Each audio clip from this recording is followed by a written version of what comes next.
Fungal infection. हम लोग आज पढ़ने जा रहे हैं fungal infection in male genital area organ या स्किन। फंगस जो होता है एक प्रकार का पैथोजेन है, माइक्रो ऑर्गेनिज्म होता है जो कि हमारे बॉडी पे सेप्रोफाइटिक एरिया पे या वीक जहाँ पे इम्यूनिटी भी जहाँ पे कमजोर होते हैं वहाँ पे अटैक करता है फंगस। तो हम लोग जो है फंगस तो बहुत सारे वेराइटी के होते हैं, लेकिन हम लोग जो पढ़ने जा रहे हैं जो जेनाइटल एरिया के स्किन पर जो यहाँ वहाँ या उस ऑर्गन पर मेल जेनाइटल एरिया के स्किन पे जो फंगस का इन्फेक्शन होता है उसके बारे में पढ़ने जा रहे हैं, क्योंकि काफ़ी लोग इसमें परेशान रहते हैं और कुछ लोग उसको ट्रीटमेंट कर नहीं पाते हैं और कुछ रिस्क फैक्टर ऐसे होते हैं जिसका बार बार ट्रीटमेंट करने के बाद भी वहाँ पर डेवलप होते हैं। क्रोनिक कंडीशन बहुत सारे लोगों को हो जाता है इसमें और काफ़ी परेशानी होती है इसमें। उसी पर बात करें जा रहे हैं। तो फंगल इन्फेक्शन, फंगस एक पैथोजेनिक ऑर्गेनिज्म होता है जो कि बॉडी में कहीं भी जहाँ इम्यूनिटी वीक होगा वहाँ पे अटैक करता है ये। तो ये जो जेनाइटल एरिया पे, मेल जेनाइटल एरिया पे जो फंगस अटैक करते हैं वो 3 वेराइटीज के होते हैं, है ना। 3 तरह के होते हैं। सबसे पहला जो वेराइटी होता है जिसको हम लोग बोलते हैं tinea dermatophyte. Tinea dermatophyte. Dermatophyte देखिए ये क्या करता है ना, ये स्किन पर, जैसे ये स्किन है वहाँ पे ना, तो वहाँ पर इस तरह के पेपुलर इरप्शन प्रोड्यूस करते हैं।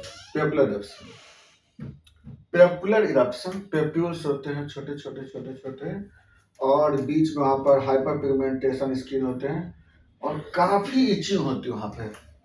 स्किन पर बहुत सारे इचिंग होते हैं वहाँ पर और यह इचिंग ज़्यादातर मॉइस्ट कंडीशन में या फिर जब क्लॉथ रिमूव करते हैं उस केस में या फिर सिंथेटिक क्लॉथ पहनते हैं उसमें पसीना ज़्यादा चलता है उस सब केस में ये जो होता है ना वहाँ पर रिंग वर्म जो होते हैं डेवलप हो जाते हैं। यह जो होते हैं आपको उस एरिया में, चाहे फोर स्किन के ऊपर वाले पार्ट के एरिया में या इंग्वानल एरिया के पार्ट में या फिर स्कर्टम वाले एरिया में, उस सारे जगह वहाँ पे क्या होते हैं, रिंग वर्म वहाँ पे हो जाते हैं।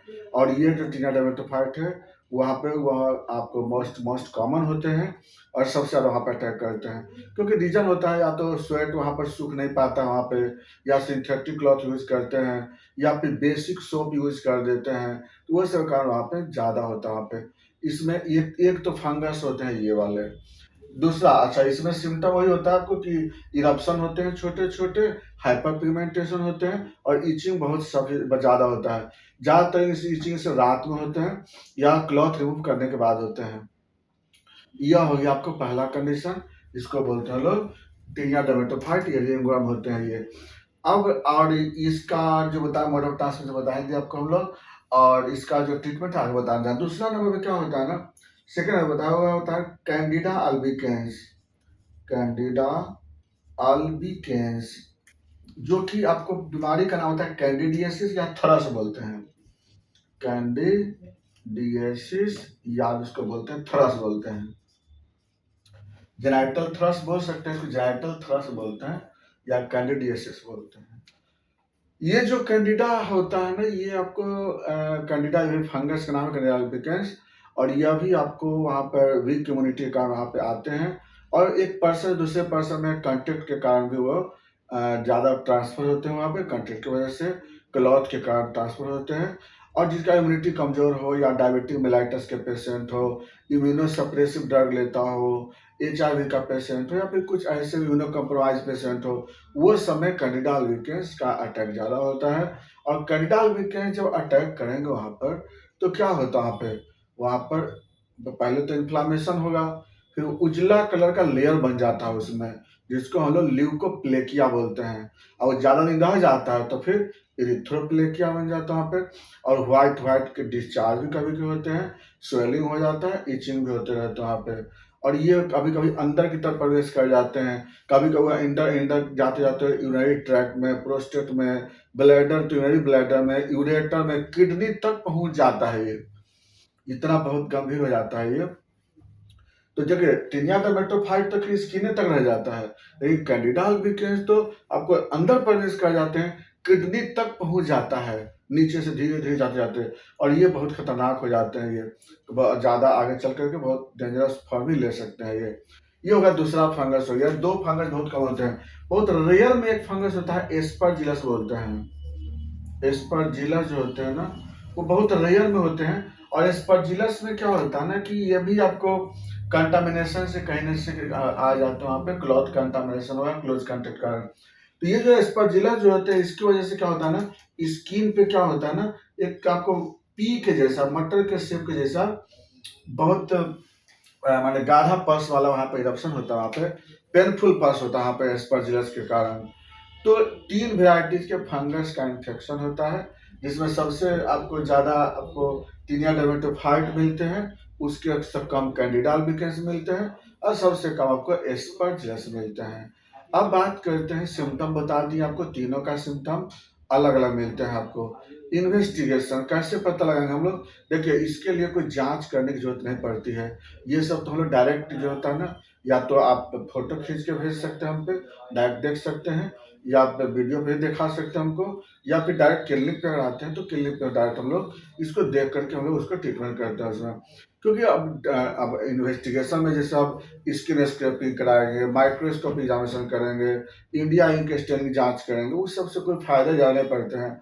टीसी कराएंगे तो इसमें फिर बड़ा हुआ मिलता है, तो इससे हम लोग को वह सब नहीं कराते हम लोग, डायरेक्ट एग्जामिनेशन करते हैं, डायरेक्ट हम लोग देख करके और उसके बाद हम लोग उसका ट्रीटमेंट करते हैं।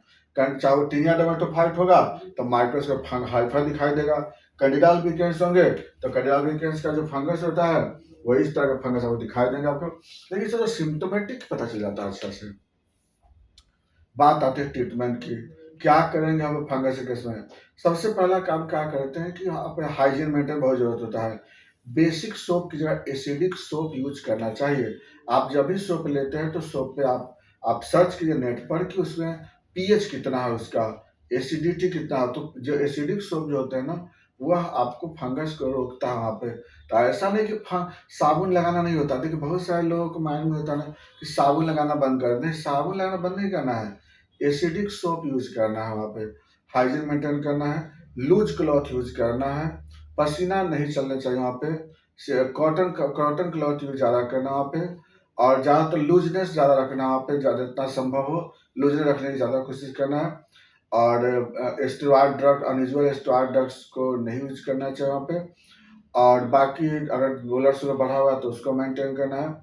मेन आता है ट्रीटमेंट। देखिए इसके लिए क्या है ना कि आप अगर प्रॉपर ट्रीटमेंट करते हैं और अगर हाइजीन मेंटेन करते हैं तो बिल्कुल ठीक हो जाती है। इसमें हमको अपर एक्सटर्नल एप्लीकेशन के लिए भी दवा चाहिए और इंटरनल खाने के लिए दवा चाहिए इसमें।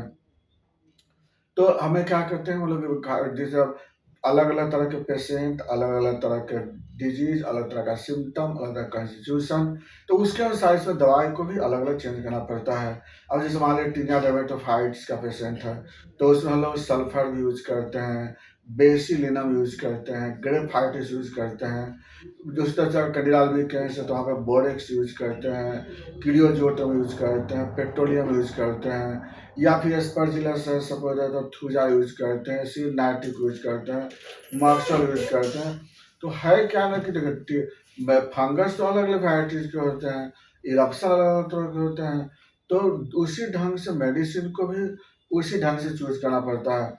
और एक्सटर्नल एप्लीकेशन के लिए इचनेसिया मदर टिंचर होता है, इजाड का इंडिका मदर टिंचर होते हैं। तो डिपेंड करता है कि कंडीशन कैसा है, उसके अनुसार मेडिसिन का सिलेक्ट करते हैं, डिजीज बिल्कुल ठीक हो जाती है, घबराने की जरूरत नहीं पड़ना इसमें, 100% बीमारी ठीक होती है। आप आराम से हमारे क्लिनिक पे भी आके मेरी बात कर सकते हैं, व्हाट्सएप पे संपर्क कर सकते हैं, ऑनलाइन भी संपर्क कर सकते हैं। अब जैसे भी आपको व्हाट्सएप फोटो खींच के भेज सकते हैं आप, और डायरेक्ट इसको लोग देख लेते हैं। अगर ऑनलाइन डायरेक्ट फ़ोन से बात करना चाहते हैं 9431439696 पे संपर्क कर सकते हैं। बाकी बात चलो नेक्स्ट वीडियो में। थैंक्स।